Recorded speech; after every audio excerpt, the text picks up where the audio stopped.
Hola, bienvenidos al siguiente capítulo, el capítulo número 2 de esta serie que he llamado Cómo construir una API.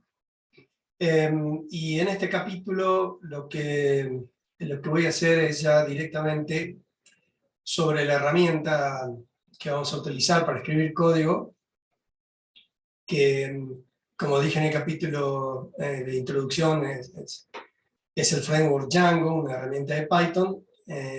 Lo que voy a hacer en este capítulo es directamente mostrar la arquitectura y los principios de funcionamiento de Django para así en las siguientes entregas empezamos directamente a codificar las distintas clases que van a componer el proyecto. Así que, bueno, sin más, voy a compartir entonces la pantalla donde está la herramienta. Aquí están viendo, o lo que están viendo aquí es el editor de código que yo utilizo para escribir código, que se llama Visual Studio Code. Es un editor que customicé, que está totalmente integrado a Option Plus, que es nuestro framework de automatización. Y bueno, entonces voy a comenzar a escribir, a desarrollar un proyecto, nuestro proyecto, y como dije al inicio, en este primer video voy a hablar sobre Django y su arquitectura. Aquí unas pocas palabras acerca de la herramienta que estoy utilizando para escribir código. Hay, digamos, así en resumen, hay tres posibilidades. Uno es, un extremo es usar un editor de texto plano, tipo Notepad, que me permite escribir cualquier tipo de texto. Entonces puedo escribir ahí un código de Python, o un código de cualquier otro lenguaje. Después pasará por las demás partes sea la compilación o sea la interpretación de ese código, pero en un editor de texto claramente puedo escribir cualquier tipo de código. Sucede que allí no hay ningún chequeo, digamos, ningún tipo de inteligencia que me permita guiarme sobre lo que estoy escribiendo. En el otro extremo están los IDE, o los entornos de desarrollo integrado, que no solo tienen esa cuestión de chequeo en contexto, es decir, lo que se llama IntelliSense, en cuanto a que se dan cuenta que estoy, por ejemplo, escribiendo una clase de Python, se dan cuenta cuál es la clase, entonces me permiten de manera proactiva saber o me propone acerca de cuáles son los verbos o los métodos que tiene esa clase, corrección de sintaxis, en semántica, etc. Estos son los IDEs. Por lo general los IDEs tienen una de las características más importantes, que son para un solo lenguaje, y obviamente, repito, tienen toda la funcionalidad incluida digamos, módulos o una etapa de debugging o debugging muy importante, que me permite, a medida que el programa corre, saber todas las variables, dónde separa errores, etcétera, etcétera, ¿no? Pero el inconveniente que tienen es que la mayoría de estos entornos de desarrollo son para un solo lenguaje. Yo utilizo para Python lo que se llama PyCharm, que es un editor open source, y que tiene dos versiones. Una es la comunidad, la versión community, versión de comunidad, y es la que se utiliza en el ambiente académico, digamos, en casi todo el mundo, digamos, ¿no? Y en el medio están los editores de código profesionales. No son básicos, obviamente, ni son un IDE, y tienen la particularidad de que sirven para múltiples lenguajes. Uno de esos es el que yo utilizo, que se llama Visual Studio Code, que es de Microsoft, uno de los mejores productos de Microsoft, sí, no el mejor. Yo lo tengo, que la interfaz que están viendo aquí, lo tengo totalmente customizado e integrado a nuestro framework de programabilidad que llamamos Option Class. Entonces, bueno, quería contarles que este es lo que utilizo y por qué utilizo este editor, ¿no? Este editor de código realmente muy potente, para múltiple lenguaje, basado en el principio de plugins, donde hay extensiones para casi todos los lenguajes y todas las funcionalidades, de tal forma que van a ver, los identifica de manera automática según la extensión, le pone un icono, ya van a ver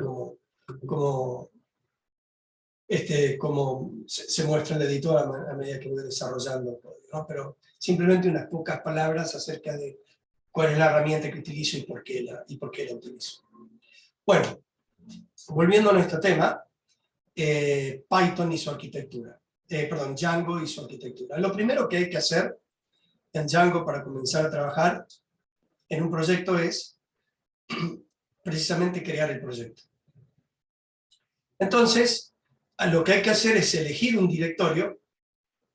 A ver, yo voy a elegir dentro de mi estructura directorio, de mi máquina, voy a elegir aquí,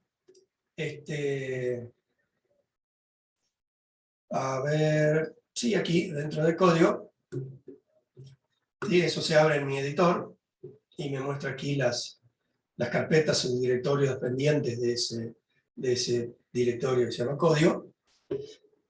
Bueno, aquí empiezan las cosas que les decía. El editor me va dando algunos mensajes en función de cosas que va detectando. Por ejemplo, me dice que hay alguna porción de código que hace referencia a algún objeto, ese objeto no existe. Bien, hace muchas cosas porque es absolutamente potente e inteligente en su funcionamiento Visual Studio Code. Bueno, yo les decía que, perdón, les decía que él es múltiple de lenguaje y se da cuenta y me pone un icono cuando yo le pongo la extensión al archivo que estoy creando, por ejemplo, una extensión Py de Python, y me pone el iconito de Python, y así de HTML y de C++ y de lo que sea que esté creando, ¿no? Pero en este directorio entonces voy a crear mi proyecto de Django. Bueno, otra de las cosas que tiene este editor es que me permite abrir una terminal. Aquí voy a dar un poquito de zoom in para que se vea un poco mejor. Ahí está, un poquito más grande. Y acá tengo literalmente una consola y todo el control. Estoy posicionado en el Output código, que es donde elegí poner mi proyecto. Bueno, y acá voy a crear un directorio que le voy a llamar,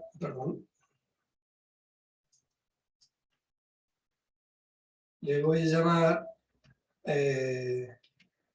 Django.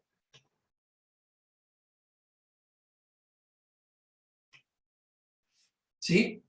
Fíjense que automáticamente me agregó ese directorio, esa carpeta. No tiene nada cuando la intento expandir.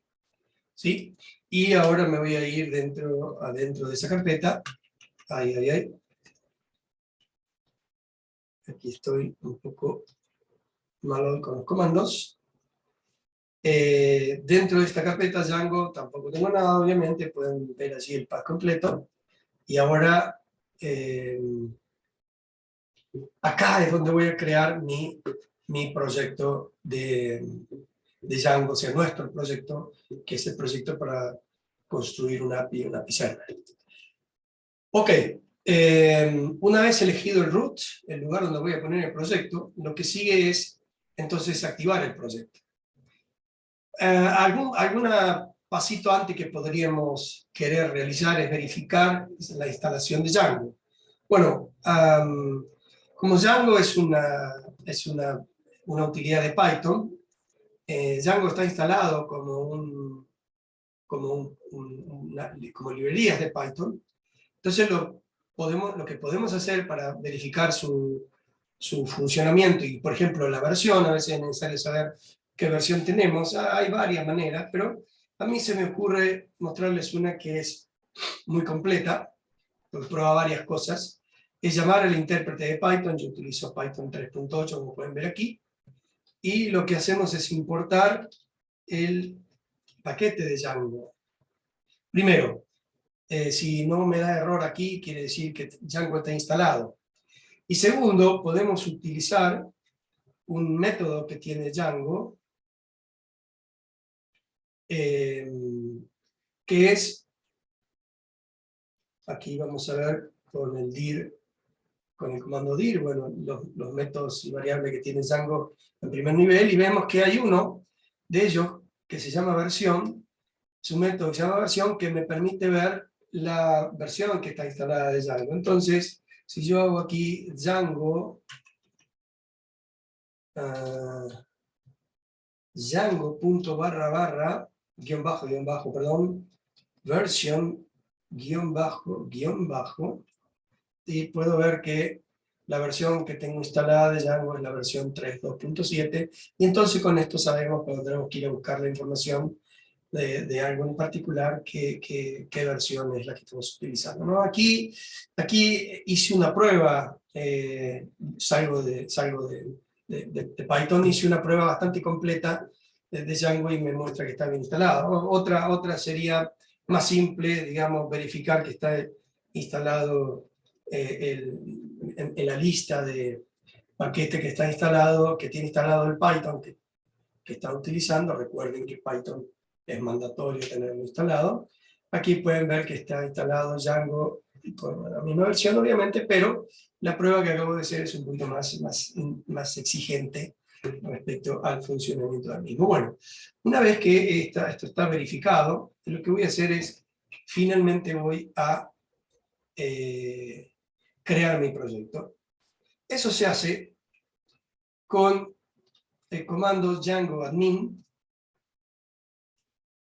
Aquí tienen la posibilidad de, con un tab, ver las opciones. Esto es lo que se llama IntelliSense.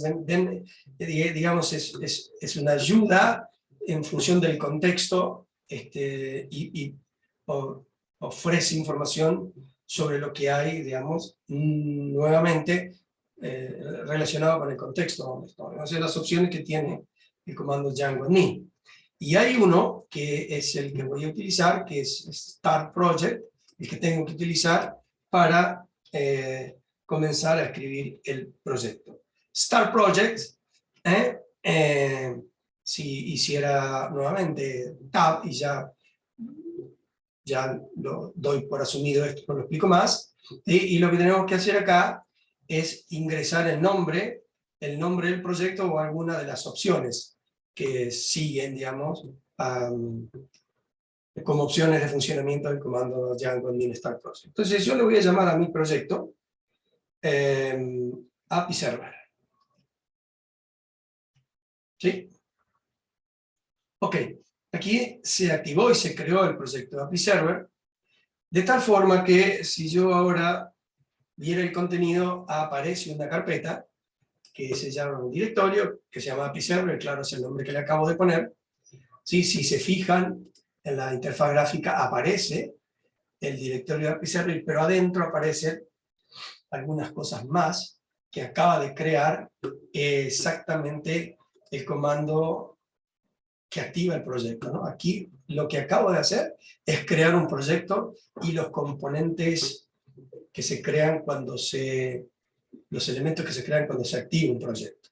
Ok, desde la consola voy a ir a ese directorio y aquí es donde puedo ver exactamente lo que existe acá en la interfaz gráfica. Si yo hiciera ls-l y voy al directorio, fíjese que Manage PI es un módulo que ahora voy a contar qué hace, pero API Server es un directorio, y si yo listara eso, nuevamente estoy viendo lo mismo que están viendo aquí en la parte gráfica, digamos, del editor, ¿no? Bueno, en este punto donde estamos acabamos de activar el proyecto Django, API Server, y lo que hizo entonces cuando ejecuté el comando Django admin start project API Server es creó un directorio que se llama igual que el proyecto, ¿sí? Y luego dentro de ese directorio lo que hizo instaló algunos módulos sobre los que voy a hablar, porque precisamente es esto lo que quiero hacer en este video, que es hablar sobre la arquitectura de Django. ¿Sí? Bueno, entonces esto es lo primero, ¿no? Lo primero es crear el proyecto. Y eso lo hacemos con el comando Django admin start project API server. Ok, voy a depurar un poquito esto. Yo aquí podría manejarme simplemente abriendo, expandiendo lo que voy creando a medida que voy avanzando sobre la creación del proyecto. Sin embargo, como todo esto no me hace falta, voy a limpiar un poco esto y voy a abrir directamente en el editor digamos, la carpeta que contiene el proyecto que acabo de crear. Así aparecen menos elementos en pantalla. Bueno, esto estaba dentro de Octopus, en código, dentro de Django, ¿sí? Y este es lo que voy a abrir.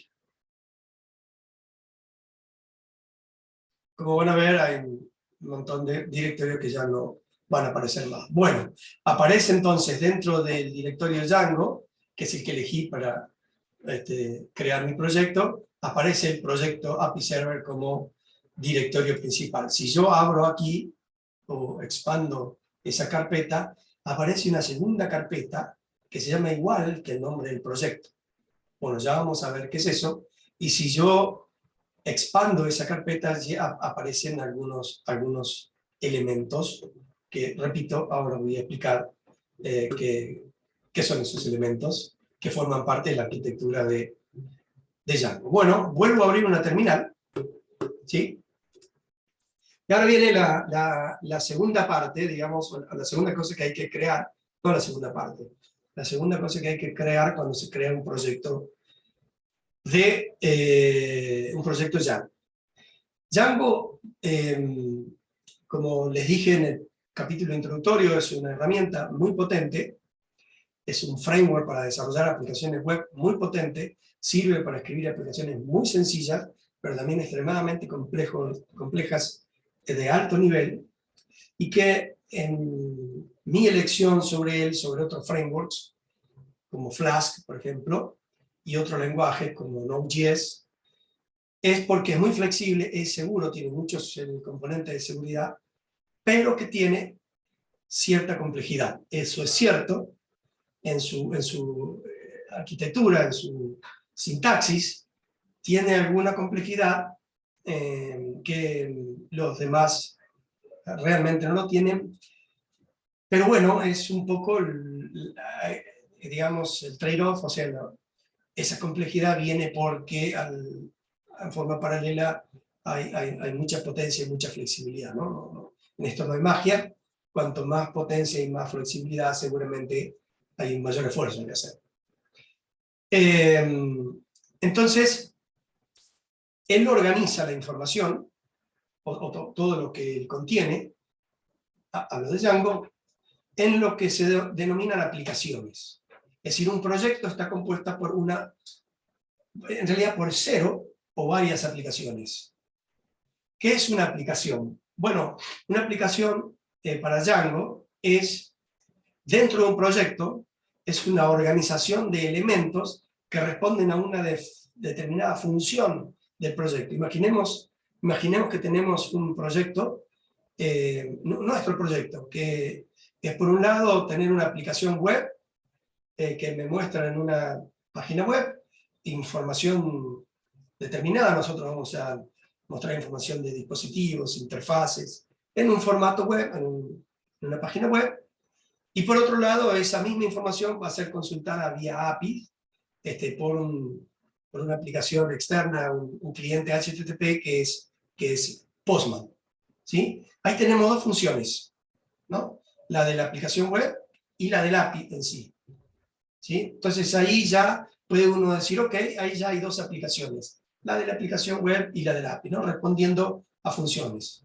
Pero imagínense una página web que tiene la parte de ventas online, ingresarnos, registrarnos como cliente, contactos, enviar correos, etc. Cada una de esas cosas puede ser vista como una función y entonces para cada una de esas funciones correspondería una aplicación. ¿Por qué? Porque dentro de esa aplicación irían la cantidad enorme de objetos que toda aplicación web siempre tiene, ¿no? Consigo. O sea, hay imágenes, hay referencias, hay template, hay código HTML que es de vista, hay un montón de cosas que forman parte de una aplicación web.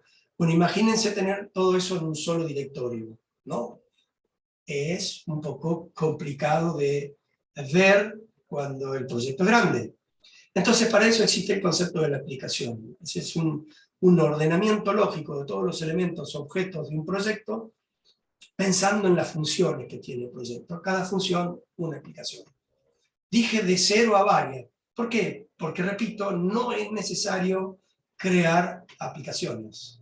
Podemos tener todo en la aplicación trunk o main o default, que es esta que ven aquí. Esta que ven aquí, este directorio que se llama igual que el proyecto, es la aplicación que crea el proyecto cuando creamos el proyecto, ¿sí? Sin embargo, nosotros vamos a seguir los principios de las mejores prácticas y vamos a crear una aplicación que es lo segundo que tenemos que hacer. Para crear una aplicación, usamos el mismo comando, Django admin, pero ahora en vez de iniciar un proyecto, lo que vamos a iniciar es una aplicación. Yo definí dos aplicaciones como parte de nuestro proyecto. Uno es el que maneja todo lo relacionado a la página web, que repito, me va a mostrar los elementos. Recuérdense, pueden ir al video inicial para ver qué es lo que vamos a construir. Aplicación web que me va a mostrar la información en una página web, y luego es el API, que me va a permitir consultar esa información desde otra aplicación vía un API. Entonces ahí tengo dos aplicaciones, una la parte web y otro el API en sí mismo. Entonces a la primera aplicación yo le voy a llamar web app, ¿sí? Y automáticamente me creo al mismo nivel, ¿sí? que la aplicación default o la aplicación main, digamos, que es la que tiene el mismo nombre que proyecto, para que no se confundan, me creó la aplicación que yo acabo de definir y me creó objetos asociados a esa nueva aplicación. Luego voy a crear la otra aplicación más adelante que se va a llamar Web API, que va a tener todo lo relacionado a la parte del API. Bueno, entonces ya es momento de ir hablando un poquito de qué es lo que se acaba de crear acá. Ok, yo había dicho en la introducción, cuando le mostré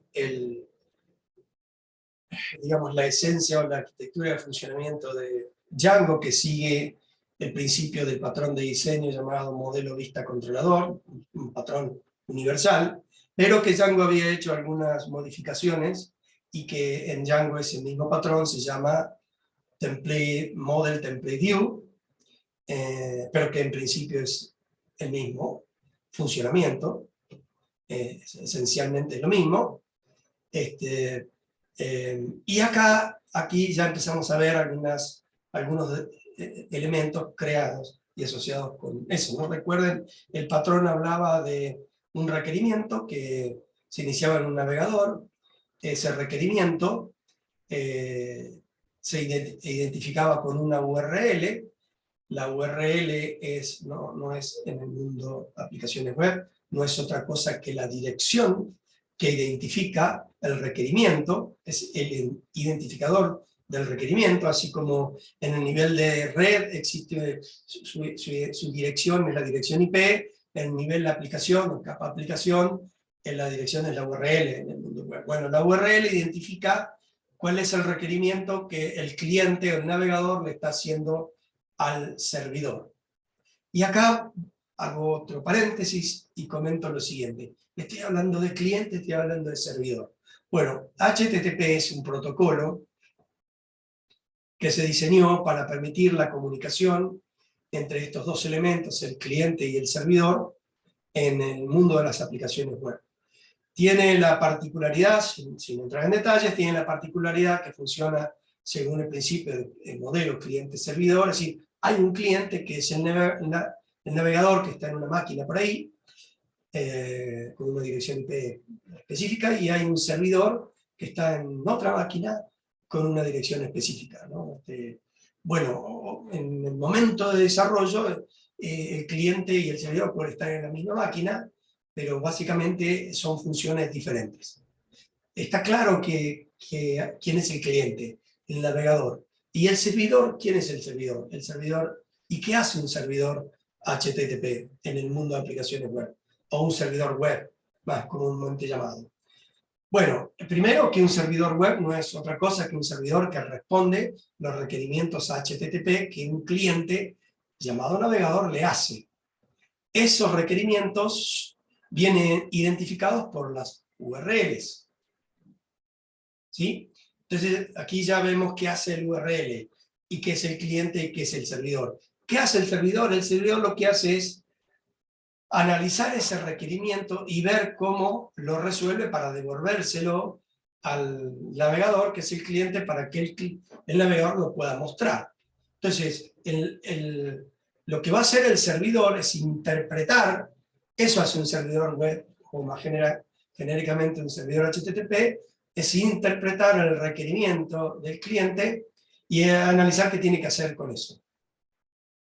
Bueno, alrededor de eso, y muy rápidamente, porque no es objeto de este curso, es contarle un poquito las cosas que estamos viendo acá. URL es justamente digamos, la clase, el módulo que se genera cuando se crea el proyecto, a donde van a definirse todas las URLs que va a contener mi proyecto. ¿Sí? Recuerden que la URL es la dirección que el cliente o el navegador va a utilizar para hacer referencia a un determinado servicio. Por ejemplo, mostrarme cuáles son todos los equipos que están activos. Mostrarme A, B, mostrarme cuáles son todas las interfaces que tienen cada uno de los equipos que están activos. C, mostrarme cuáles son cada una de las interfaces activas que tienen cada uno de los equipos que están activos. Bueno, cada uno de esos requerimientos deberá tener una URL diferente. Eso es lo que se especifica en la clase URL. Acá hay una referencia, un par que se creó en el momento en que el proyecto, que ya les voy a decir qué significa. Pero hay otros que voy a explicar rápidamente. WSGI y ASGI. WSGI significa Web Server Gateway Interface y Asynchronous Service Gateway Interface. Uno es la continuación de otro. Como dice por ahí,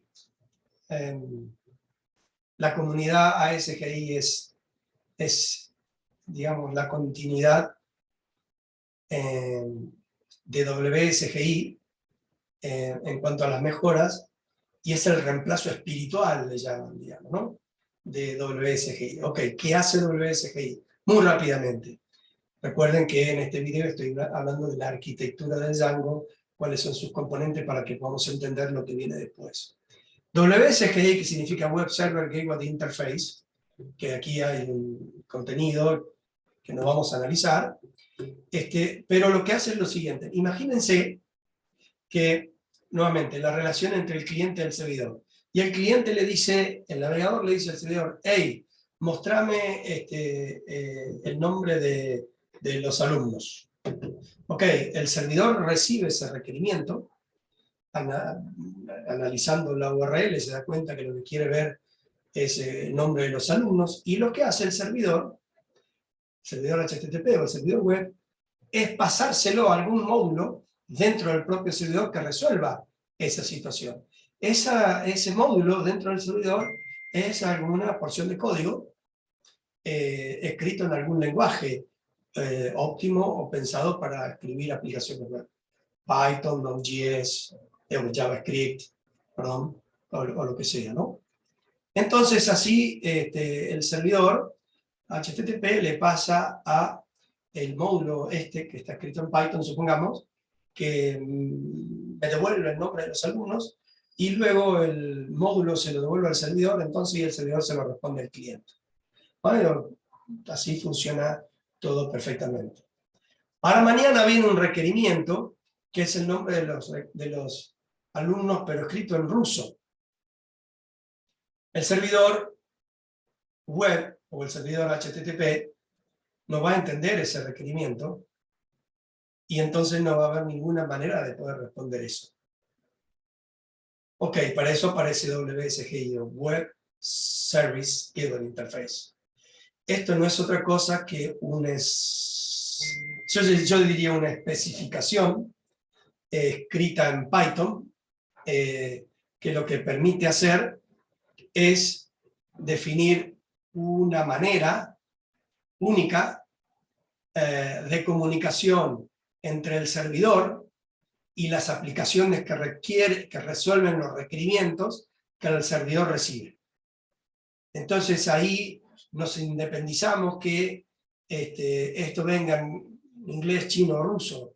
Todo el mundo va a tener que escribir, no importa de dónde o desde qué punto se escriba el requerimiento, lo va a tener que escribir de una determinada manera. Es decir, es estandarizar la comunicación entre el servidor y los módulos o las aplicaciones que están dentro del servidor que resuelven los requerimientos. ASGI, como la continuidad espiritual, el sucesor espiritual de WSGI, hace exactamente lo mismo, pero incorpora el concepto de funcionamiento asíncrono o método asíncrono.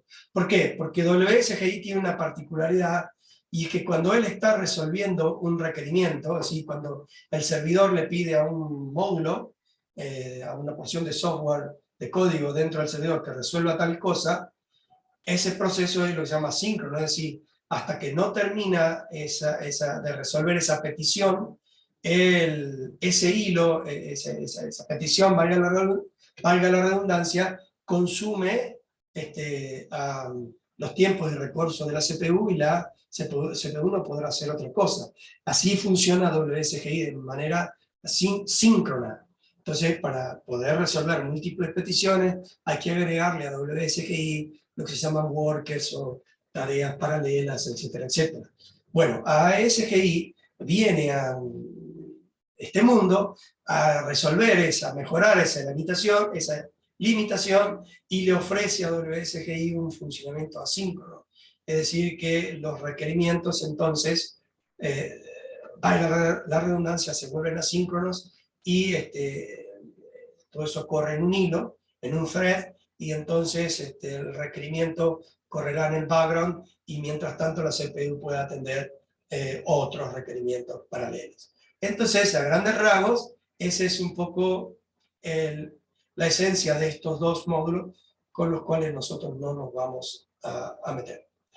El módulo settings, ya expliqué un poco lo que hacía URL. El módulo settings es el módulo que tiene el setting del proyecto. Aquí es donde está todo el seteo del proyecto. Por ejemplo, ahora me voy a detener en algunas variables, ¿sí? Mientras el proyecto está en construcción, el módulo de debug está activo, por eso van a ver que los errores salen con ciertos niveles de detalle. Luego, cuando el proyecto pasa a producción, esto debería eliminarse, ponerse en false, porque si no el usuario, cuando ejecuta y obtiene algún tipo de error, aparecería una serie de cosas que son no entendibles por el 99,9% de los humanos. Otra sección de este archivo de settings es las aplicaciones. ¿no? Estas son las aplicaciones que componen el proyecto. Acá son las aplicaciones default que creó el proyecto, que nosotros las vemos y las usamos. Sin embargo, nosotros acabamos de crear una aplicación y de alguna manera le vamos a tener que decir a este proyecto, che, acá hay una aplicación nueva, ya vamos a ver cómo se hace. Otra sección importante es la de los templates. Como les decía, existen en un proyecto, una aplicación web, numerosos templates, que son las vistas, las interfaces gráficas, o las interfaces que se ven en el navegador, la interfaz de web.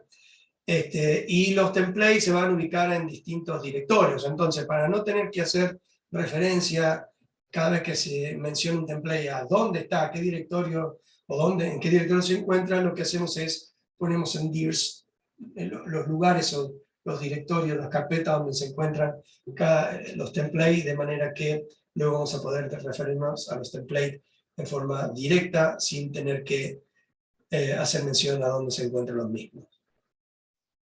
Luego, la parte más importante, la base de datos que está manejando nuestro proyecto, ¿no? Aquí no hay ninguna base de datos creada aún. Sin embargo, en este default, en este settings, está el default que dice que la base que voy a crear, que voy a utilizar una base SQLite, lenguaje SQL, y una versión específica de SQL que es SQLite. Pero puedo utilizar cualquier base de datos, puedo utilizar Postgres, la cual debo configurar aquí de manera apropiada, una base Oracle, ¿sí? Cualquier base de datos, y entonces eso debe ser correctamente configurado acá. Aquí lo que vamos a usar es SQLite porque nos alcanza para nuestro objetivo, y esa configuración está aquí en esta sección. Luego, información relevante, el lenguaje que vamos a utilizar, ya vamos a ver dónde, el time zone. Y bueno, y por el momento nada más, esto es un poco lo que contiene el proyecto setting, perdón, el módulo setting, es decir, es la configuración del proyecto que bueno, estoy intentando crear o creando. Lo iremos cambiando en la medida que sea necesario. Ya les expliqué lo que era el módulo de URL, y ahora vamos a ir a lo que tiene la aplicación que acabo de crear. La aplicación que acabo de crear, esto lo voy a dejar para después, en la carpeta Migrations, lo voy a dejar para después, en principio no tiene nada, pero acá aparecen algunas cosas que no están arriba, en la aplicación default o la aplicación main, y que ya aparecen, o donde aparecen nombres que vimos cuando vimos los conceptos teóricos, ¿no? Aparece la clase model, la clase view, ¿sí? ¿Recuerdan el model template view que rige el funcionamiento de Django?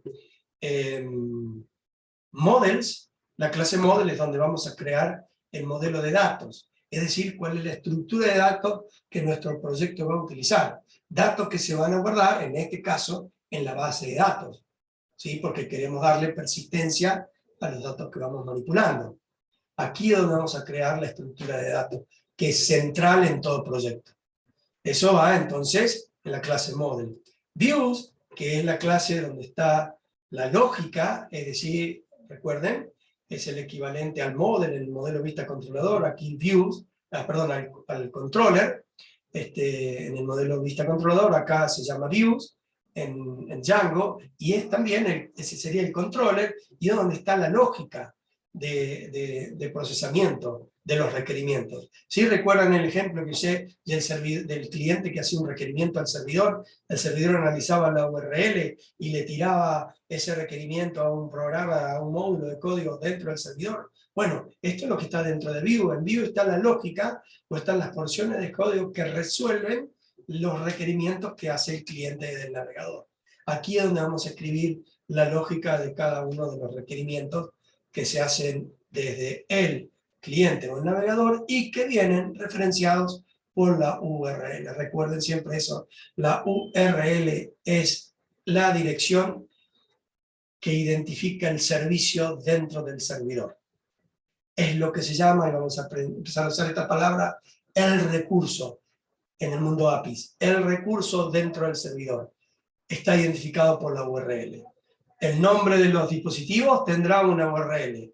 Esa URL hace referencia al servicio servidores. El nombre de interfaces, activas, digamos, en la lista de interfaces, la lista de interfaces activas, etcétera, etcétera, tendrá una URL diferente, es decir, apuntará a un servicio diferente. Y todo eso es lo que se define en la clase View. ¿Sí? Entonces ya vamos viendo cómo la arquitectura de Django empieza a contemplar todo lo que vimos en el punto de vista teórico. Fíjense el iconito que el editor me pone que es de Python porque, como les dije, tengo customizado el editor de código de esa manera, ¿no? Si yo acá crear un nuevo file, simplemente lo voy a mostrar, ppp.html, ahí automáticamente me dice que él tiene HTML5, está utilizando HTML, ¿no? Entonces, que acabo de crear un módulo HTML. Es decir, así está totalmente customizado mi editor. Bueno, si no, yo no hubiera creado esta aplicación web e intentara resolver todo en la aplicación default, entonces debería crear a mano estas clases que se cree que es necesario crear, porque en el main application no se definen por default, ¿no? Estoy hablando en el caso, como dije, que no cree aplicación y que meta todo dentro de la aplicación default, que se llama igual que el proyecto. Ok. Así estamos entonces hasta aquí. Ahora, el siguiente paso es hacer referencia a lo que ven aquí, que es la clase admin.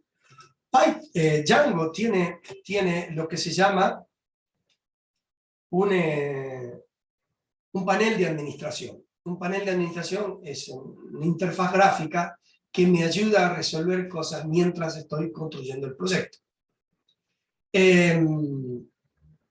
Ahora, ¿cómo se presenta cómo se accede a ese panel de administración?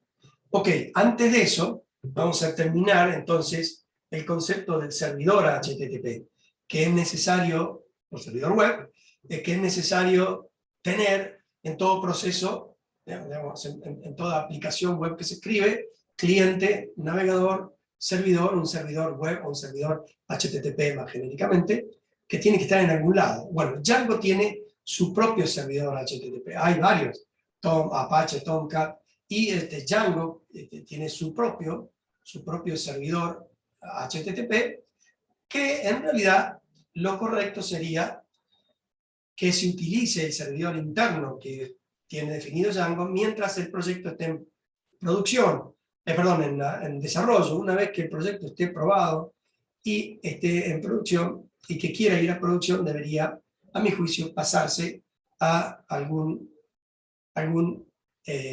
servidor HTTP un poquito más robusto, como puede ser Apache, o alguno más moderno y también robusto, como puede ser Green Unicorn, o de manera abreviada Gunicorn, que también está dentro de la suite de Python, escrito en Python y que es un servidor HTTP, un servidor web más escalable que el servidor HTTP que tiene Python de manera default, incluido, que sirve para la etapa de desarrollo del proyecto. ¿Sí? Entonces, respuesta o pregunta, ¿dónde está el servidor HTTP que vamos a utilizar? Pues respuesta, ok, es el servidor que está embebido dentro de Django. Django tiene su propio servidor HTTP. Ahora, ¿cómo hacemos para convocar a ese servidor? Ahora vamos a ver cómo hacemos para arrancarlo y cómo hacemos para, digamos, utilizar el panel de administración. Entonces, antes de utilizar el panel de administración, lo que tenemos que hacer es crear lo que se llama un superuser. Para eso utilizo, perdón, tengo que ir primero a la página central del proyecto, a ver, Django. Aquí está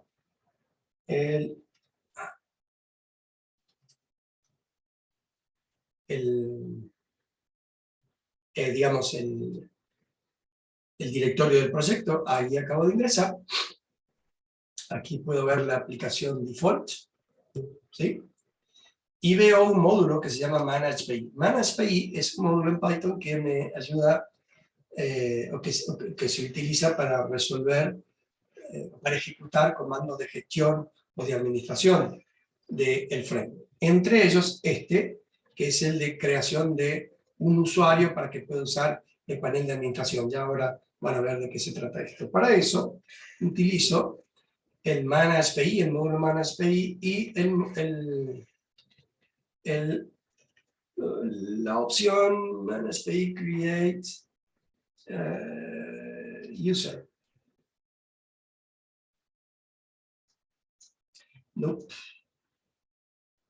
Create Super User.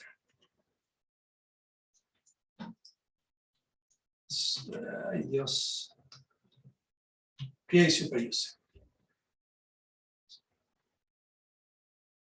A ver qué error me dio acá. Déjenme que analizo esto. Ok. Lo que me está diciendo acá es lo siguiente. Fíjense que acá aparece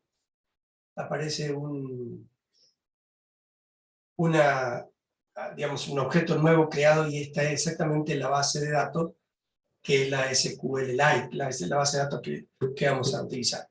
Pero lo que me está diciendo acá es que hay algunos elementos que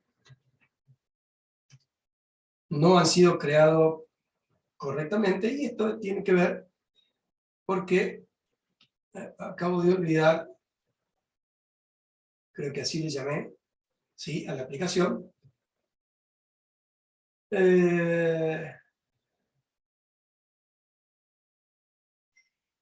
Username,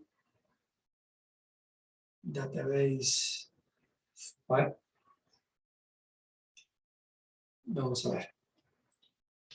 Python 3, manage, make, migrations. Ahora voy a explicar qué es esto. Make migrations.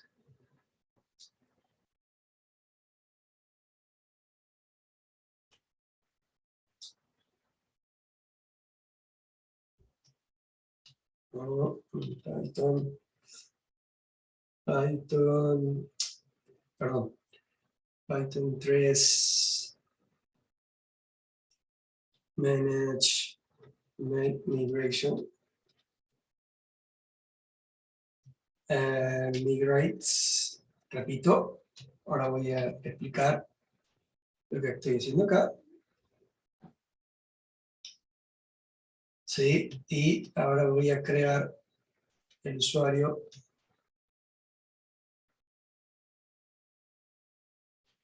Ahí está. Está bueno que aparezcan estos problemas en tiempo real para que vean cómo se resuelven. Ahora les cuento todo lo que sucedió acá. Sin embargo, voy a terminar con lo que me planteé, que es crear el super user. Voy a dejar el username Scribaglia. Aquí le voy a poner un email. octopus.com, un password, su verificación, y ahí está creado el super user. Bueno, ¿qué pasó acá? Lo que pasó acá es que yo creé el proyecto, yo creé la aplicación que llamé Web Application, y luego intenté crear un objeto que es el usuario, el super user, pero lo que me dijo el proyecto es que primero debo registrar todos esos cambios que hice anteriormente para poder seguir con la creación del super usuario. ¿Qué significa registrar los cambios? Bueno, registrar los cambios significa que todo cambio, toda modificación o agregado que se hace al proyecto, eso se va a guardar en la base de datos que utiliza el proyecto, que es la que está definida en settings, como les mostraba anteriormente, es una base SQLite, y que aquí aparece una vez que se ejecutan dos comandos, uno que se llama main migration, que lo que hace es prepara o pasa a formato SQL en fin, los componentes y los agregados que tiene mi proyecto, y luego el migration es el que guarda todas esas, el migrate, perdón, es el que guarda todas esos cambios que hice dentro de la base de datos. Yo les había dicho que había un directorio que empieza digamos que lo voy a explicar ahora porque es el que empieza a tomar importancia, porque dentro de este directorio es donde se van a ir guardando todas las migraciones que mi proyecto o todos los cambios que mi proyecto va sufriendo, y es aquí donde se van registrando todos esos agregados. Es decir, que la base de datos no solo tiene los datos propiamente dicho, la estructura propiamente dicha, sino también es a donde se graban la estructura que va teniendo el proyecto en cada uno de sus componentes, ¿no? Típico del contenido de una base de datos relacional. Entonces, lo que pasó acá, repito, es que yo intenté crear el superuser antes de hacer las migraciones y guardar los cambios de lo que había hecho hasta el momento. Si yo no hubiese creado la aplicación y hubiese tratado de crear el superuser antes de la aplicación, esto no hubiese pasado. Pero como yo agregué una aplicación, entonces el proyecto me exigió hacer el main migration y el migrate antes de poder crear el superuser. Eso fue lo que pasó. Bueno, ahora tenemos creado el superuser. ¿Y cómo entonces, o cuál es la relación entre eso y el panel de administración que le decía? Porque, ¿para qué se usa ese usuario que acabo de crear, no? Y entonces aquí sí vamos a arrancar el servidor de web que tiene, ¿sí? Y con esto termino este video. Arrancamos el servidor arrancó perfectamente sin errores. Me dice que para referirme a él tengo que hacer mención a la dirección del servidor, que es el 127.0.0.1, o esto es el localhost, en el puerto 8000. Y que aquí está escuchando, el servidor ya está ready, up and running y escuchando en este puerto. Ok, si yo abro el navegador y apunto a esa dirección, localhost 8000, bien, me responde Django con su servidor HTTP, versión 3.2, o su servidor web. Y como ven, en el puerto 8000. Recuerden que hace un servidor HTTP o un servidor web, recibe los requerimientos del navegador y se los pasa a los módulos que van a resolver esos requerimientos. Luego recibe la respuesta de esos módulos y devuelve la respuesta al navegador, todo esto usando el protocolo HTTP. Los módulos, la inteligencia o la lógica que resuelven los requerimientos están dentro de la clase View, que es la que les acabo de mostrar recién. Ok, si acá ahora usamos el path admin, vemos que aparece, ¿qué cosa es el panel de administración? Y si acá ahora usamos el superuser que yo acabo de crear,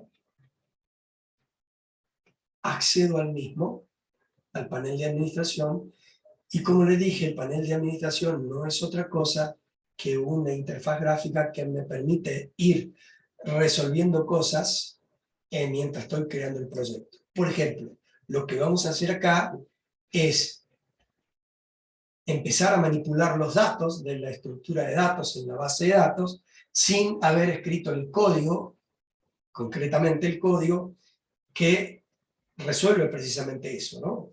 Como crear la base de datos, como agregar registro a la base de datos, etcétera, etcétera. Es decir, yo voy a probar todo eso, si funciona bien, primero ingresando esos datos del panel de administración y luego creando el código que haga lo mismo para poder tener la aplicación web que justamente va a hacer el mismo trabajo, ¿no? Es decir, agregar registros, modificarlos, borrarlos, etcétera, etcétera. Pero yo tengo una etapa intermedia, que es el panel de administración, que me va a servir para manipular esos datos mientras, o crear esos procesos mientras el proyecto está en producción. Aquí vemos que está el usuario que acabo de crear. Si yo lo ingreso, lo cliqueo aquí, veo detalles, le puedo cambiar el password, cosa que no voy a hacer, y tengo aquí todos los permisos que me definen como superusuario, ¿no? Si no fuera un superusuario, puedo agregar o quitar permisos digamos, según la necesidad. Bueno, entonces, este es el panel de administración que les mencionaba, que está también incluido dentro del servidor de web que tiene Python, y y acá viene un poco el inicio, y bueno, y el final de este video, el URL que tuve que escribir para que el panel de administración me respondiera. Tuve que agregarle a la dirección del servidor y el puerto el path admin. ¿Y qué hizo Django?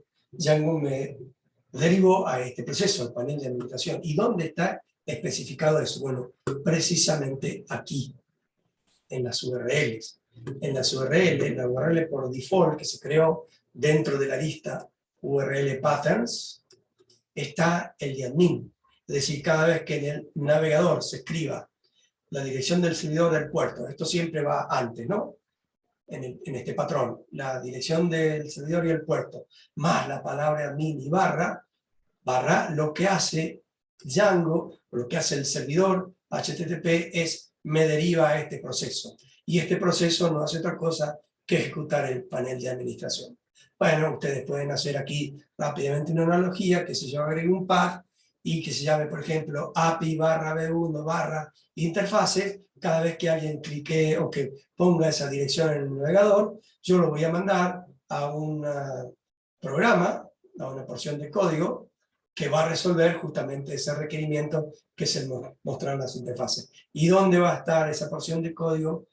En la clase view, que es el controller, que es el que tiene la lógica de todos los requerimientos que se van haciendo desde el navegador. Vemos aquí en la pantalla como sin errores la consola del servidor web está funcionando, y vemos la base de datos que se ha creado. Ni bien esta base de datos se crea, ni bien se ejecuta los dos comandos main migration y migrate, ¿sí? Que es lo que hay que hacer cada vez que se realizan cambios en el proyecto, especialmente en el modelo de datos. Cosa que vamos a hacer en nuestro próximo video.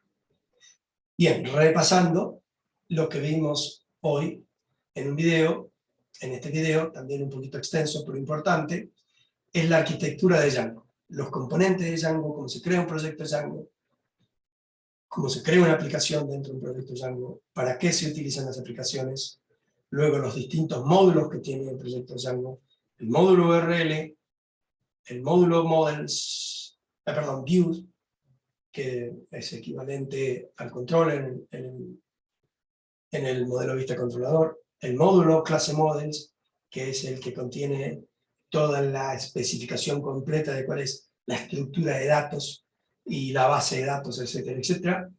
El módulo admin, que hace referencia al panel de administración, ¿sí?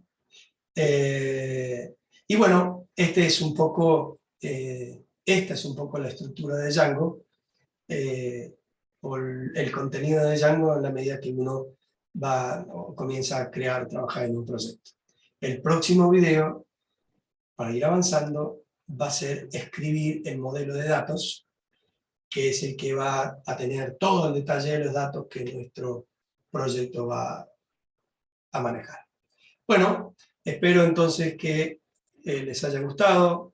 Este video está disponible en nuestro canal de contenido, en Octopus Channel, en YouTube, y también en las redes sociales, específicamente o especialmente LinkedIn. Los veo entonces en el próximo video.